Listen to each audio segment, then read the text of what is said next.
Welcome to my recording on the new Nigerian tax reform that has been passed this year, signed into law.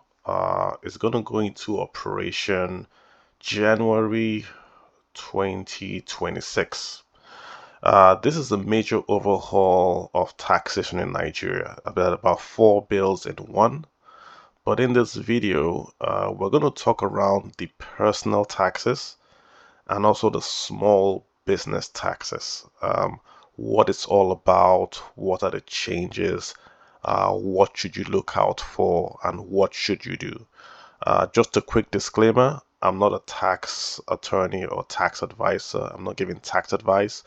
This is more educational. I would hope that you would watch the video, then try to, talk to your tax advisor, and of course have your own plan, right? There are four major bills in the tax reform, but if we boil it down to the personal taxes, I would say there are two key changes that have occurred that we should be aware of. The very first change is this one right here, eligible deductions, right? So what this tax bill has done is introduce eligible deductions. Some have already been deductions prior to this new tax bill, but this tax bill sort of cements it and makes it legal. And we have the eligible deductions listed here. I'm going to go into them one by one. The second major change is in the tax brackets that have been, should we say, amended in this new bill. So we now have updated tax brackets, which we're also going to talk about, and then of course tell you how that affects you. The key thing to remember is that all tax authorities tax income, right? Not assets. So we're taxing income, essentially any form of income that has come into your hands: salary, rents, dividends, coupons, fees, interest, royalties, literally any income that is going to come into your hands is going to be taxed under this new tax bill in Nigeria. Also, if you're non-resident in Nigeria and you do business in Nigeria, you may be exposed to some of these taxes. So again, get that tax advice. So let's assume you work in Nigeria, you earn in Nigeria. This is basically who we're really talking about, and these are the folks that this change would affect 100%. So I have two columns here. I've got old and I've got new. This is the old tax bill, and of course this is the new tax bill. So let's assume this person in using for an example earns ₦1 million a month. That means for the whole year he earns 12 million per year. Under the old tax regime, he would get a personal relief, 20% of gross, right? 20% of gross. And he will also get a consolidated relief allowance of 200,000 naira. So this is basically what you call above the line deductions. He's going to get this immediately before we even do the deductions, the eligible deductions. So under the old tax bill, he gets 20% of his gross, whatever that is, plus 200,000 naira, about, so give or take about 2.6 million if he was earning about 12. Literally, it accrues to you irrespective of income. It's an above the line, right? Now, we didn't have these eligible deductions in the old scheme, but like I said, pension deductions have always been tax deferred, right? Even before this new tax law was passed. So in Nigeria, you pay 18%, the employer pays 10%, the employee pays 8%, so that's 18%. So we just assume this gentleman earns 12. He gets this deduction here, 2.4 million personal relief. He also gets a consolidated relief allowance of 200,000. Essentially, we're taking 18% now off his gross, and we get 2.16 million. Then we have the National Housing Fund. What we're doing here is we're just going to take a rough 10% across the board, right? Just 10% across the board to make it simple. These are voluntary deductions, right? You can decide to do NHF, you can decide not to, but if you pay NHF, we're assuming he's going to pay about 10%. Same with the National Health Insurance Scheme, we're also assuming he's going to pay 10%. So those are about 1.2 million. Then mortgage interest. Again, this is the old scheme, right? So not really expressly stating the old scheme, old tax regime, but we're also assuming 10% here of whatever his income is going to go to mortgage. Now for life insurance premium, this is for the person, the taxpayer, and spouse. So essentially, even if we're doing 1.2 million for the taxpayer, his spouse also gets that relief as well. So we get 2.4 million there. Now, if we net off all these deductions, including the personal reliefs and the consolidated relief allowance, what we have as a taxable allowance is going to be about 1.2 million right here. So from the 12 million, if you assume this personal relief and the relief allowance, and you assume the same eligible deductions, then the taxable income falls to 1.2, which is a big fall from the 12 million, right? And then again, under the old scheme, we're going to then apply our tax brackets. So the way taxes work is that you're not taxed on the 12 million like you've seen. First of all, we remove the top line expenses, the deductions, we remove them. Then when we get your taxable income, we then do like a waterfall. So in this instance, the first 300,000, he would have paid 21,000. The next 300,000, he would have paid 33,000. How do we get that? The first 300,000, he would have paid 7% on that, so 21,000. The next 300,000, he would have paid 11, thus 33,000. Next 500,000, 75,000. So it's like a waterfall. When we tax the first 300,000, if there's still income left over, that income falls to the next level, 300,000.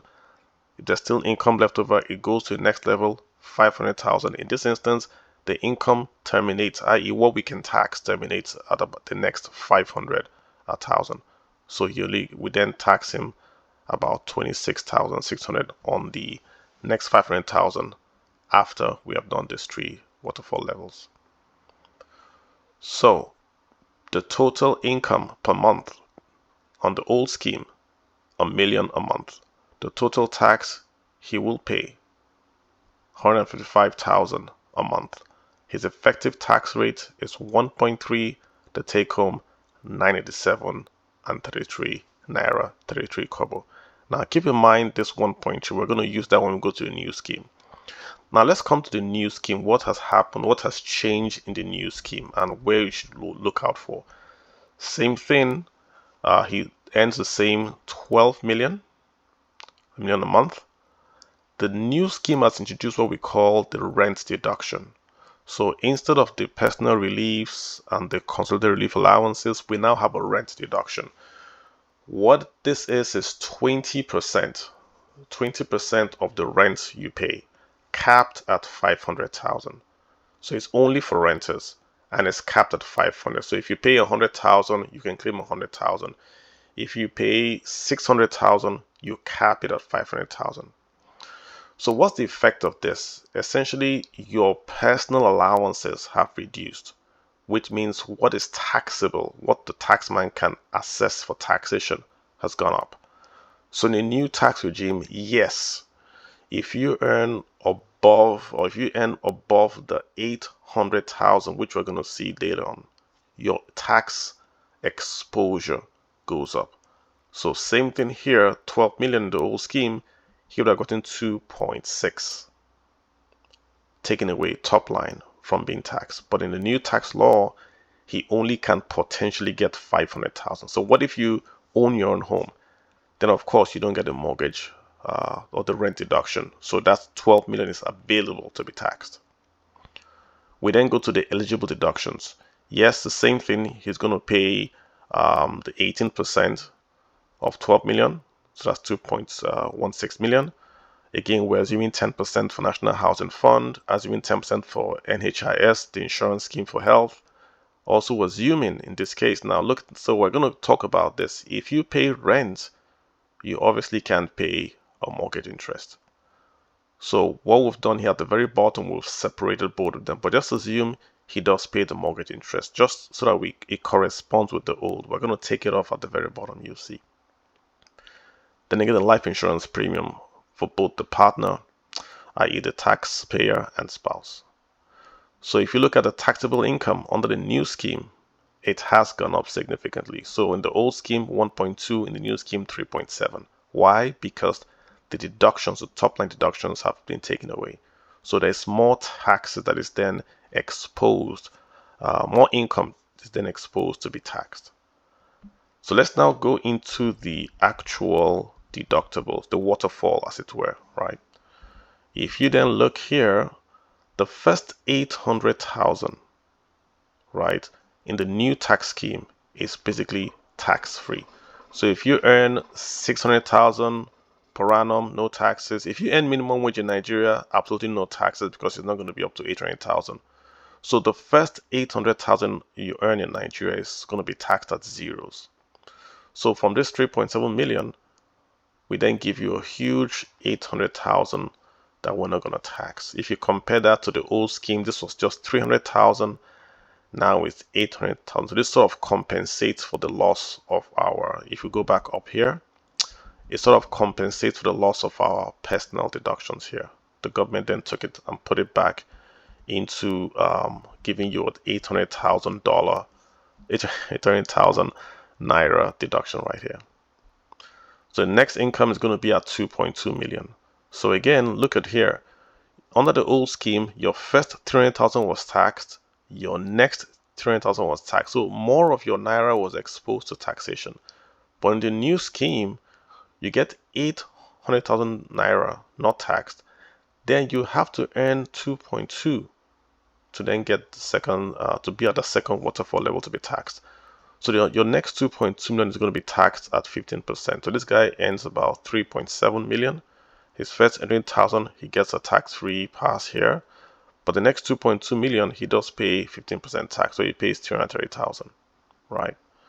The next 9 million, he then pays 18%. So you're seeing the bands are wider in the new tax law.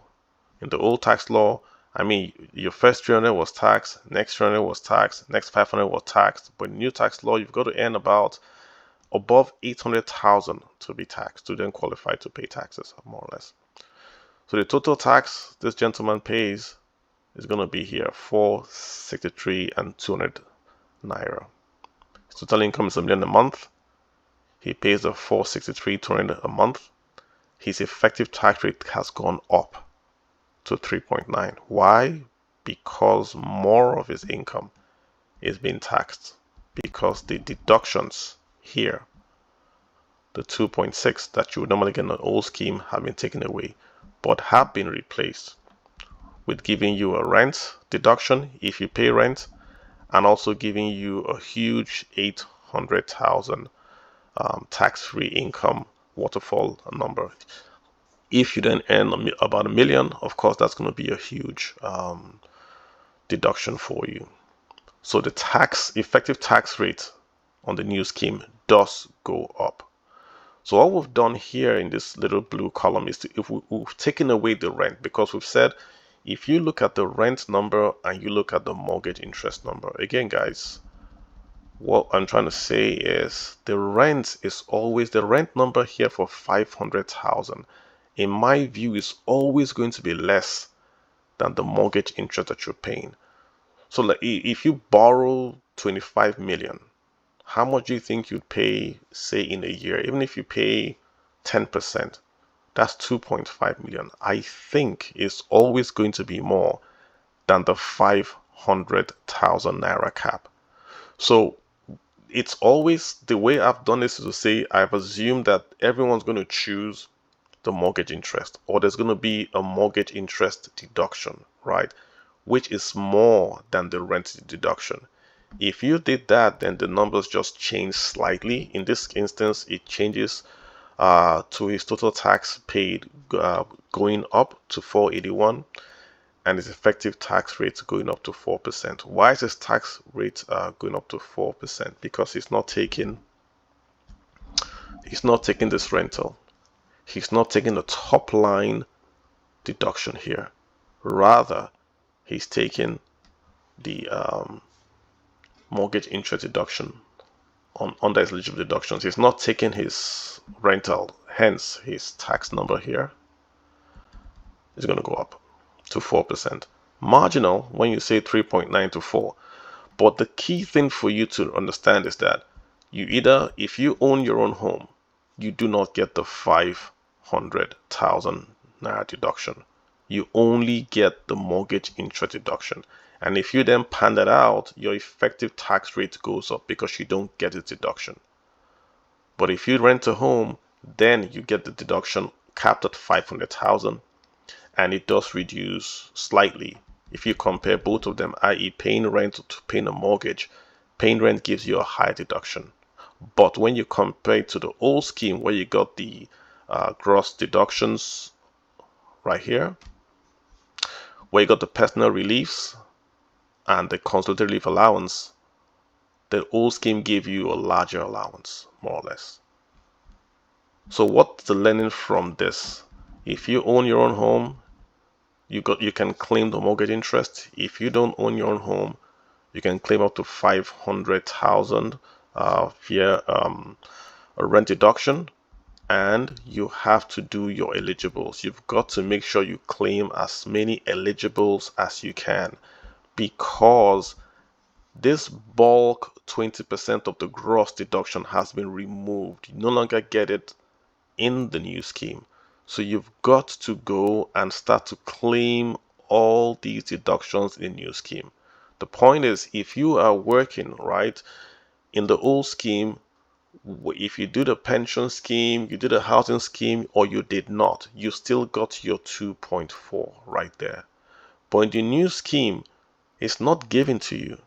You've got to go claim your 2.4 and your 200,000 naira here in how you spend your money. So taxes are not just to raise income, it's also to drive behavioral change.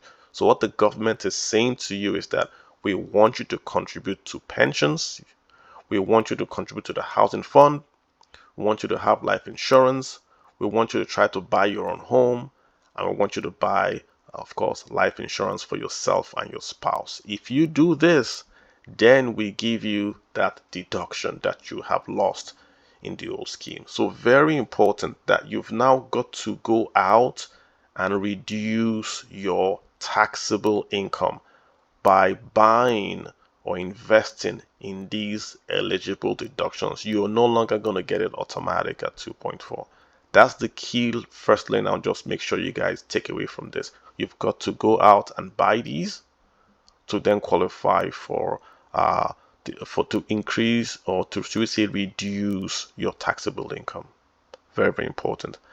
Let's talk about the tax brackets in more detail. So what I've done here is I have put both the old and the new scheme, but what I've done is I've put the eligibles here at 0 and the eligibles here at 10. What I mean is I have assumed that this fellow here has not taken any eligible expenses, while this guy has taken, just like I said, 10% right across the board. So again, the numbers are not the issue, is the principle I want you to focus on. So if you're taking 10, 15, it's not the issue, it's the principle of you going out to take your eligibles. So let's pick a guy. Let's pick this guy earning about 100,000 naira a month. This is the old scheme, and he's doing this without eligible expenses. So he earns 100,000 a month. He's going to earn 1.2 a year. His old taxable income is 760. The new taxable income is 1.1. Why? Because we've removed, like we saw in the previous slide, he has less bulk deductions ab initio top line. He's got to go out and buy. So because of that, his taxable income is increased, right? So if you then pan it all out here, the old tax he pays 6.5, the new tax is going to pay 3.7. Again, look at this. He's going to pay less taxes under the new scheme than the old scheme. Why? Because we're giving him 800,000 to say if you earn 800,000, you will not pay a tax. In the old scheme, if you earn 300,000, you get taxed. But in the new scheme, 800,000. So you see here, his old tax rate is 6.5. New falls to 3.8 because of that whole 800,000 allowance. Remember that no eligibles. So the tax paid on the old scheme goes up, tax paid on the new scheme goes down. His old take home was 93, his new take home was 96. So if you are earning like a little, very minimum wage in the old scheme, this new scheme benefits you because you get that 800,000 naira deduction ab initio. So if you were in the old scheme and you were earning 100,000, the new scheme is better for you. But let's move on to a guy earning about 2 million a month. So every year he earns 24, right? Again, no deductions, no eligible deductions. So under the old regime, he would get a taxable income of about 18.96 million. The new regime, he would pay 23 million. Why? Because now the deductions work in his against him. He's lost his 2.6 deductions above the line. He only has the 800,000. Because he loses that, his taxable income has gone up. So the tax rate, of course, is slight change, 18.10 to 18.50. And that shows up in the tax paid and the take home. So again, if you earn higher than the minimum wage, right? If you're like middle income earner in Nigeria, the new tax regime will tax you more because your above the line deductions have fallen from about 2.6 to just 500,000 naira if you rent. If you don't rent, you've lost that completely. You don't have to go into your eligibles, which is why you see the rent go up if you earn more. And you look at it clearly, to a guy earning 10 million or 5 million, again, no eligible deductions, but look at their taxes. It's gone up from 18.6 to 21, 18.8 to 23. Why? Again, the deductions are not being taken. The top line, the 2.6, the 20% gross is not being taken. So that increases the taxable income in the new scheme. So the summary is this. If you are a minimum wage earner or you earn very little, this new tax regime favors you because your deductions, your 800,000 naira that you have to earn before you pay tax favors you. So your taxable income falls. So it favors you. Your tax rate is going to be lower than the tax rate in the old scheme. But if you earn more, if you're a high income earner, of course, this new tax regime exposes more of your income to taxes because we removed those deductions ab initio. Let's look at this exact same scenario, but now let's apply the 10% eligibles across the board. Again, guys, forget about the 10% per se, the calculations. Look at the principle of what we're going to teach about, right? Now, if you apply the 10% eligibles, this gentleman that earns 100,000 a month, 1.2 a year, he pays absolutely nothing. I mean, there's no taxable income whatsoever. Why? Because he not only does he get the 500,000 naira rent, because we're assuming at this level he's renting.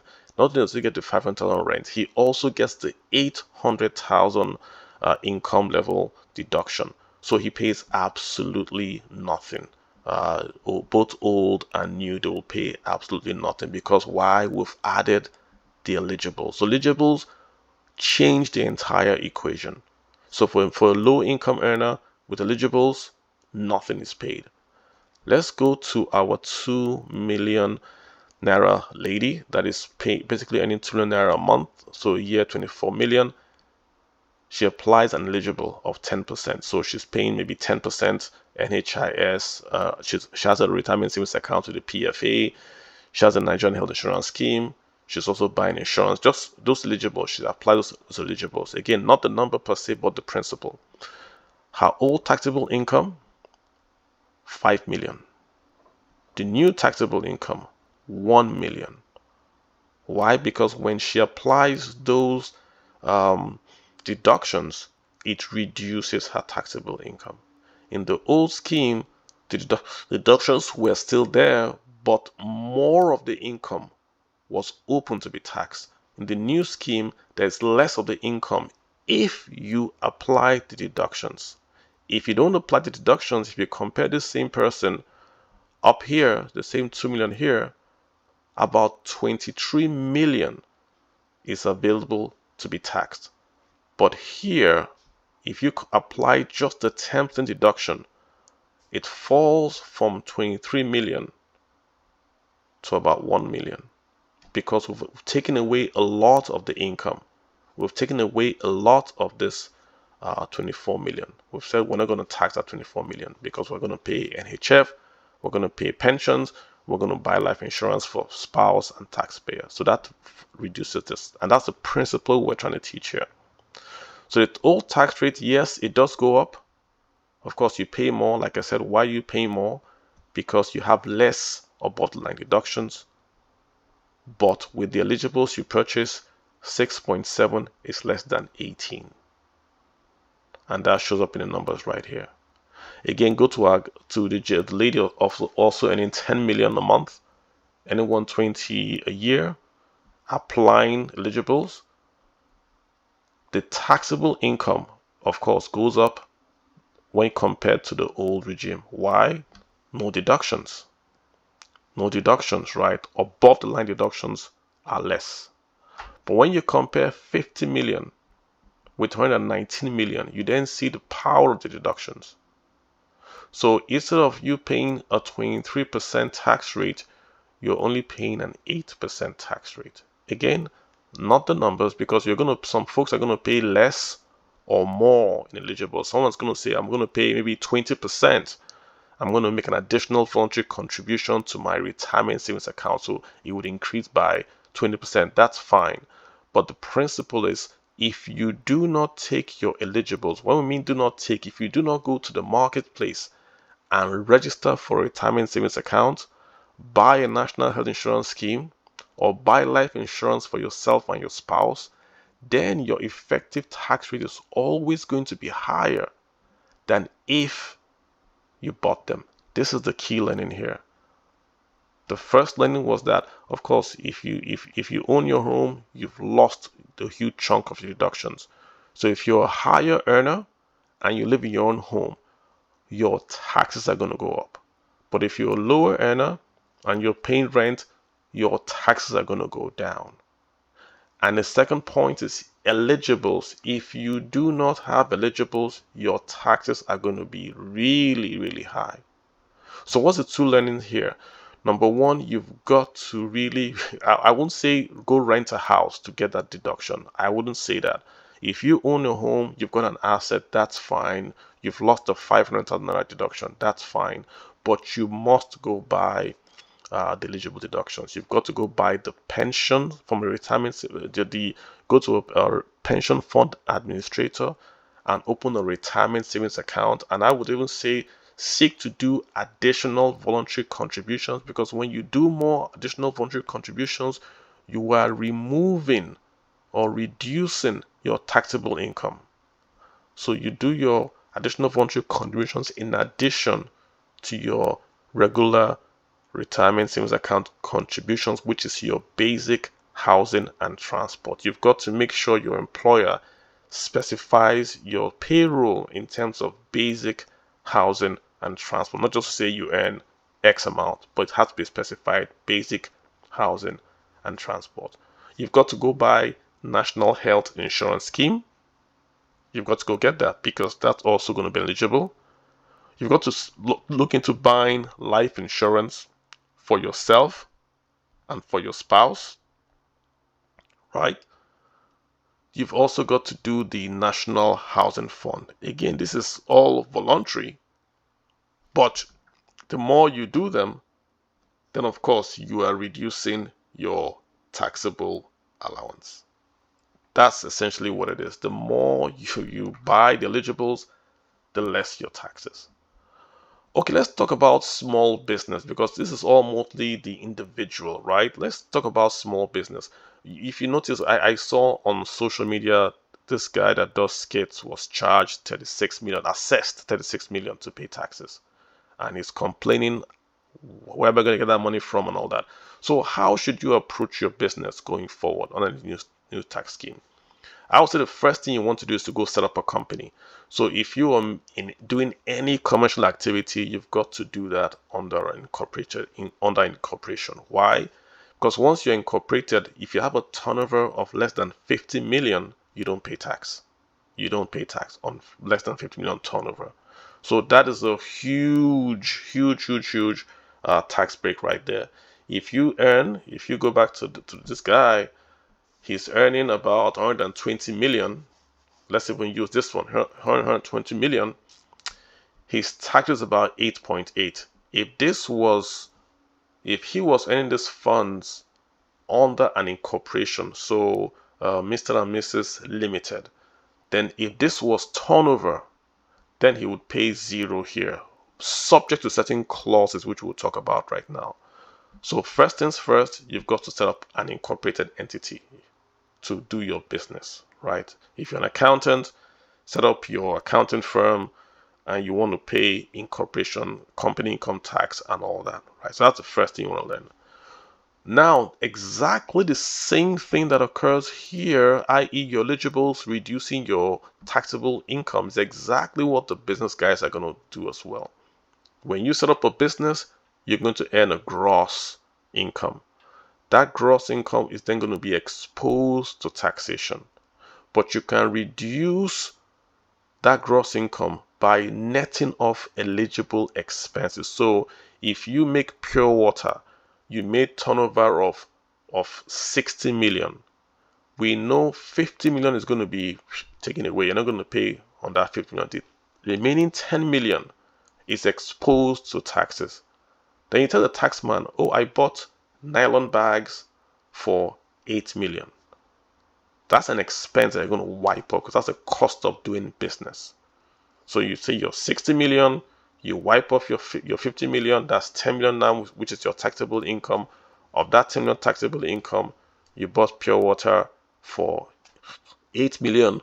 So you're now going to be exposed to pay tax on 2 million. But you've gone from 60 to 2.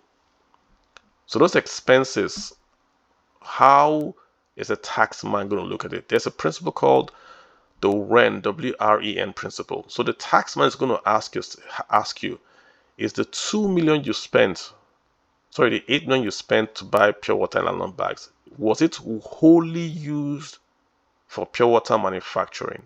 So I bought all the pure water bags, they were for pure water manufacturing. Yes, so he agrees with you. Is it reasonable?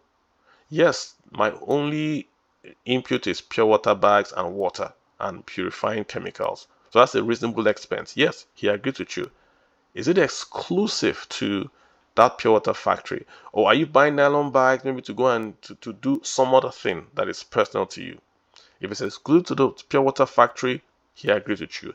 Is it necessary? Yes, I can run a pure water factory without buying polyethylene bags. So you have to qualify this wholly reasonable, exclusive, necessary in every expense that you want to use in your business to knock off taxes. What this means is very, very simple. If Davido buys a Ferrari and says that Ferrari is for his business, the taxman will say, is it a wholly related expense? Of course, he's a rapper, he's a musician, he's an entertainer, he needs a Ferrari. Is it reasonable? Yes, he has to look good for his music videos. Is it exclusive for use of his videos? Yeah, he uses it in his videos, he drives around, he's always doing PR.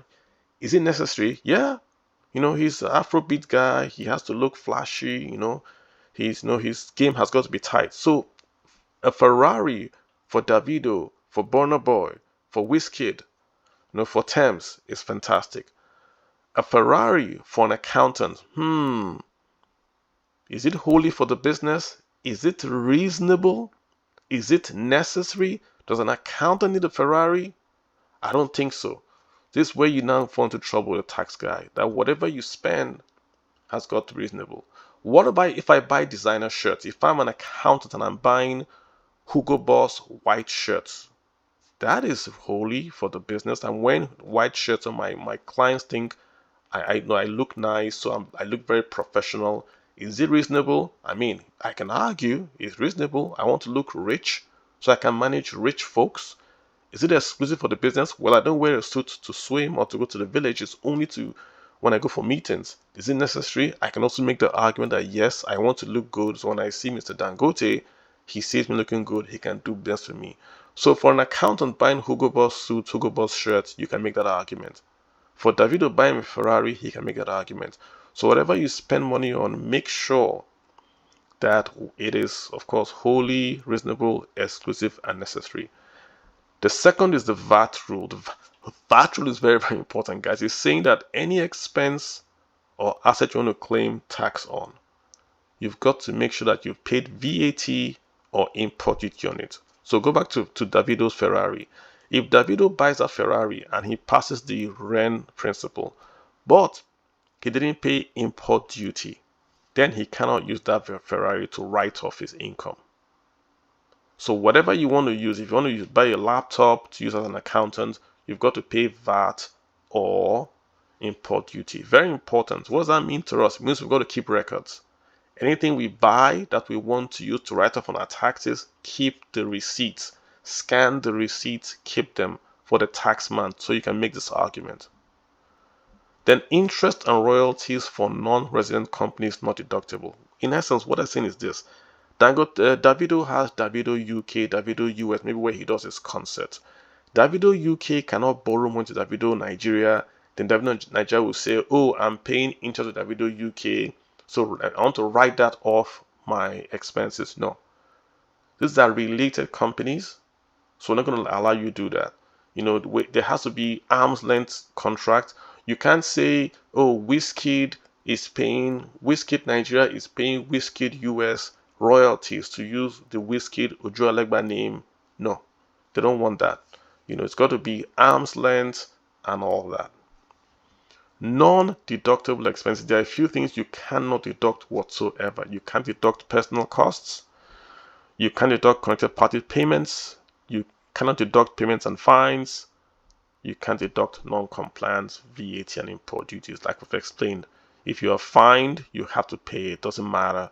You know, if you have a connected party transaction, even though it is legal, even though it is wholly reasonable, exclusive, and necessary, you can't deduct that. Your personal cost, if you're hiring a private jet to go to a holiday, that's personal to you. You can't deduct that. So, I mean, look at it this way, right? For the business, it's a very simple thing they're asking you to do.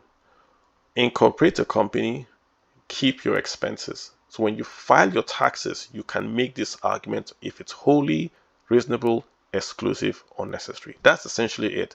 I'm not a tax guy. I'm not going to tell you go incorporate. That's what your tax guy is going to tell you to do. But on a personal level, this is what you have to do.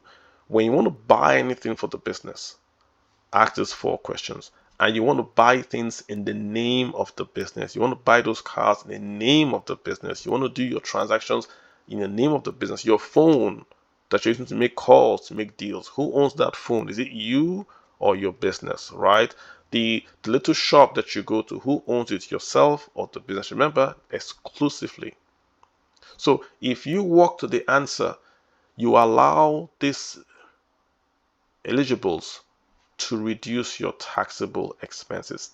This is not going to be we're not teaching you tax policy, we're teaching you behavioral, how you want to behave to ensure that you are wholly, reasonably, and exclusively and necessarily spending to ensure you don't incur taxable income.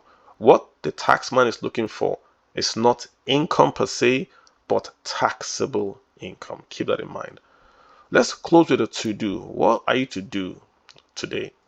1, like I said, incorporate a business. If you think your turnover is going to be more than 60 million, incorporate a business. This is going to change how many people approach your business. If I worked for a company and I earn 100 million naira, can I talk to my company and say, I want to go set up my own company and you guys pay me as a consultant? You don't pay me a salary. You have to have these conversations. I'm not saying you should, but have that conversation. So incorporated business allows you to get that 50 million deduction, grandfather deduction. Very, very good. Number two, keep proper books of accounts. Not the analysis per se, just keep the books, your receipts, and all that. If you go spend with the card so it's tracked and recorded. If you have a receipt, scan it, keep it. Don't just keep paper. You could get lost, bro. So keep all expenses, because those expenses now go back to your income, where you then argue it is exclusive, it's reasonable, and all that. Of course, last is hire an accountant or financial advisor. We don't want to teach you tax policy here.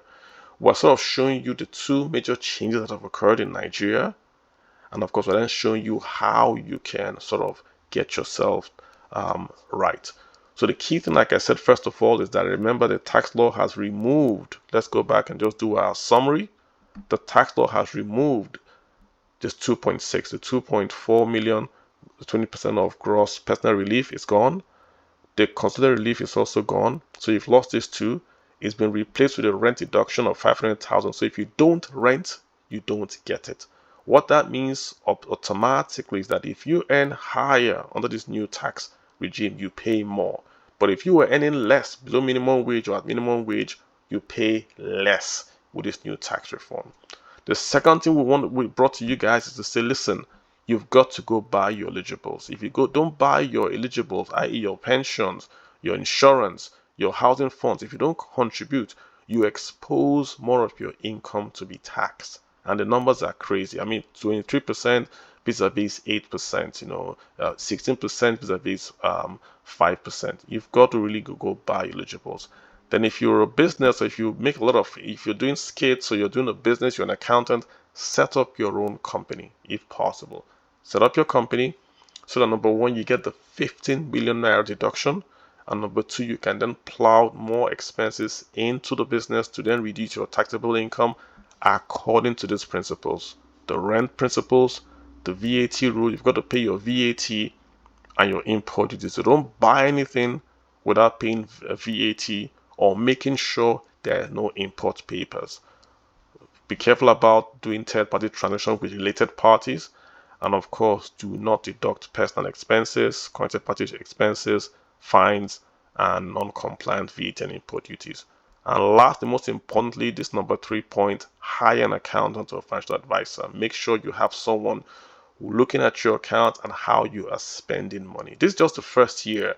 I can assure you this tax is going to be revised once, twice going forward, because lots of things are going to come up.